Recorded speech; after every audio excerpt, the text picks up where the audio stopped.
Hello, my name is Alex Dye from the Virginia Beach Cultural Affairs Department, and I am here at the Simon Family JCC with Betty Ann Levin, the CEO of the United Jewish Federation of Tidewater and the Simon Family JCC. So welcome. Thank you. Welcome to the JCC. So before I get into my questions, I see that you're standing right next to something that says "Do the Five." So my first question is really, what's that about, and how did the COVID pandemic really affect the JCC and UJFT? Well, thank you for being here. Hope everyone can hear me behind the mask. But we did close the JCC the middle of March, on March 15th, and we didn't want to put our members, our community at risk. So we worked really hard during the last 3 months to stay in touch with our members, to offer virtual fitness classes, virtual training, virtual cultural arts programs, a multitude of other programs to our members online. We did reopen the JCC on June 8th under Phase 2 guidelines, and we're really emphasizing Do the Five. When you come to the JCC, we of course want everyone to wash their hands frequently all the time, and practice good respiratory hygiene, trying to avoid touching eye, nose, and mouth. But at the JCC, everyone, except when you're working out, is required to wear a mask and to maintain social distancing. And so we've worked hard around the facility to establish different barriers, to promote social distancing, have lines, we're 6 feet apart, more than 6 feet apart, to really promote that. So we slowly have been phasing in under Phase 2 with 30% capacity in our fitness center, only using our indoor and outdoor pools for lap swim and exercise classes. We're continuing to do exercise classes outside, but with Phase 3 beginning Wednesday, July 1st, the fitness center is reopened for 75% capacity, and our pools are also open with 75% capacity, with restrictions in terms of distancing and some of the high-touch kids areas not being in use right away. But I'm really proud of our staff in terms of staying in touch with our members, staying in touch with the community, getting virtual content online. The JCC is about so much more than fitness.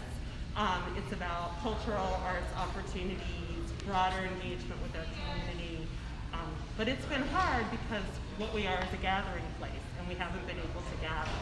So that's been challenging for us. Right.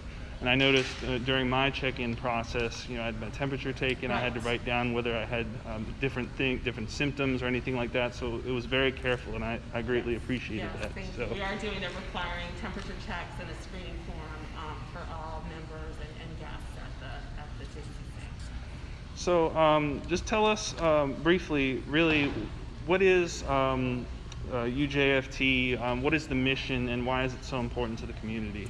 Well, United Jewish Federation of Tidewater started in the late 1940s, and we are the planning and funding arm of the organized Jewish community.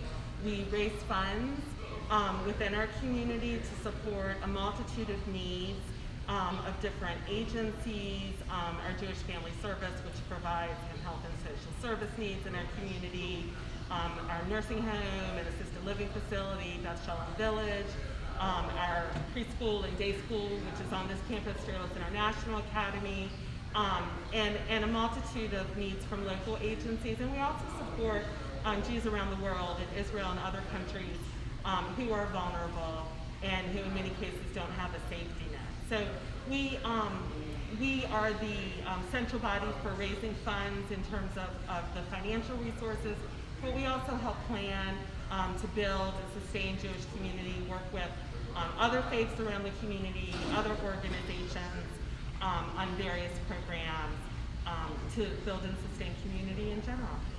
Outstanding. So, part of that, community partnerships and, the programming in your relationship with the Cultural Affairs Department is you applied for a community cultural arts grant from the Arts and Humanities Commission. So why did you apply for that grant, and what did you use it for?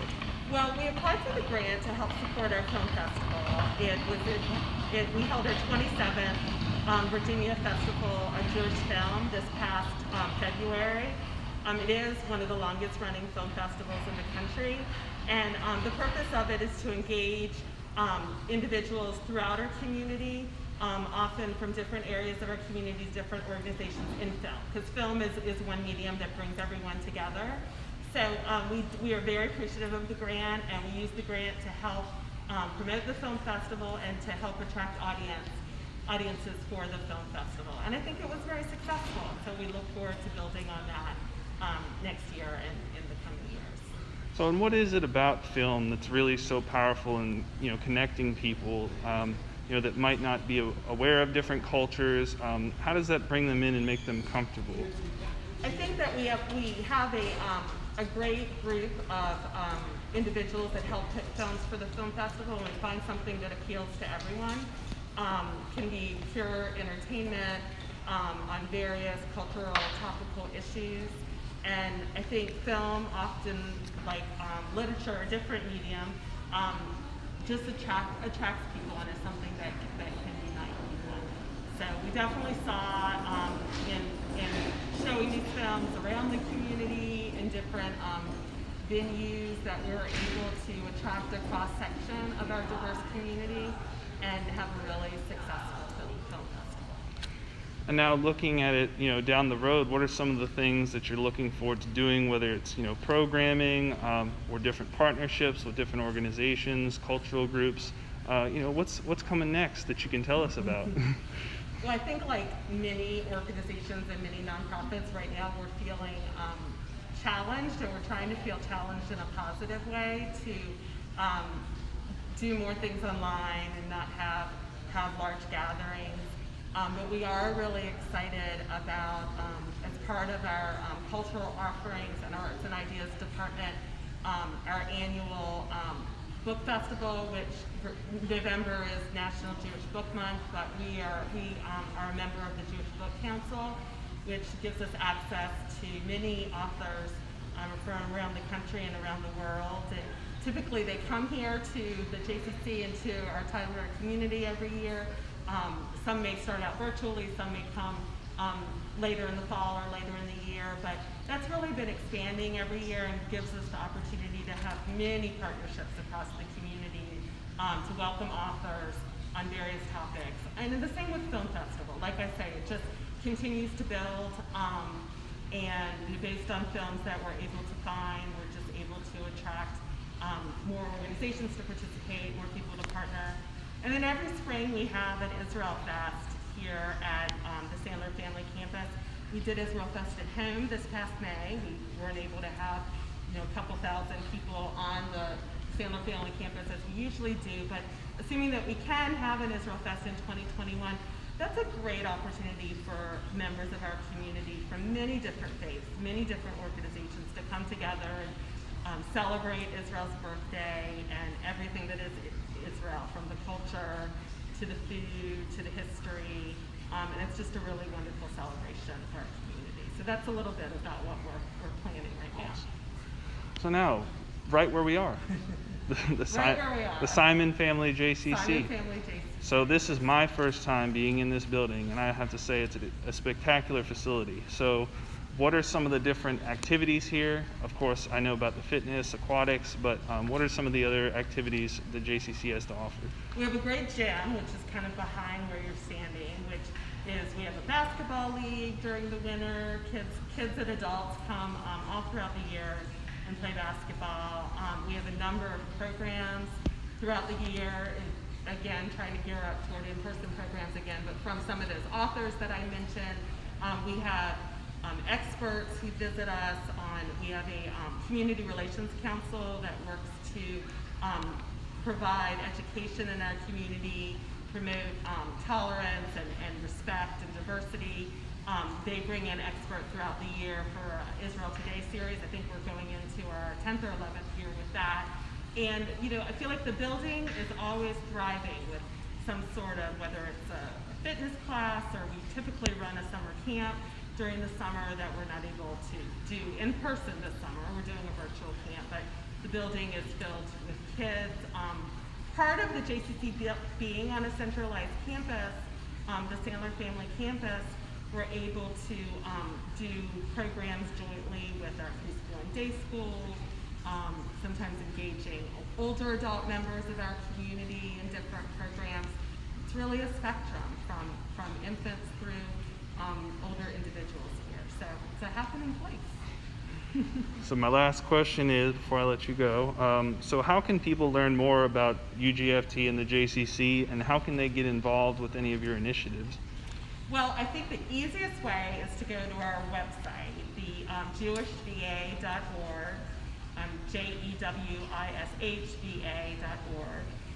There is a link on that to go to the separate JCC website, but through jewishva.org, you learn about everything happening in the Tidewater Jewish community. There's areas to volunteer on that, becoming a volunteer, helping support some of our various initiatives, registering for different programs. We have a newspaper, the Jewish News, that people can subscribe to know what's going on. But it's all right there on the website, so I think that's the easiest way to get involved and learn more. All right, I appreciate that. Is there anything else that you'd like to add to share with our Insta audience here before I let you go? Well, I'm new to the Insta audience, but yeah, I think we really covered it. Again, we really care about our community. Our mission is to build and sustain the community for everyone, and we really, again, appreciate the grant that we received, but just continue to look for ways to engage with our community. So I think we've basically covered it. All right, well, thank you. Again, Betty Ann Levin, the CEO of the United Jewish Federation of Tidewater and the Simon Family JCC. My name is Alex Dye, the Media and Communications Coordinator for the Virginia Beach Cultural Affairs Department. So thank you all for watching, and have a great week.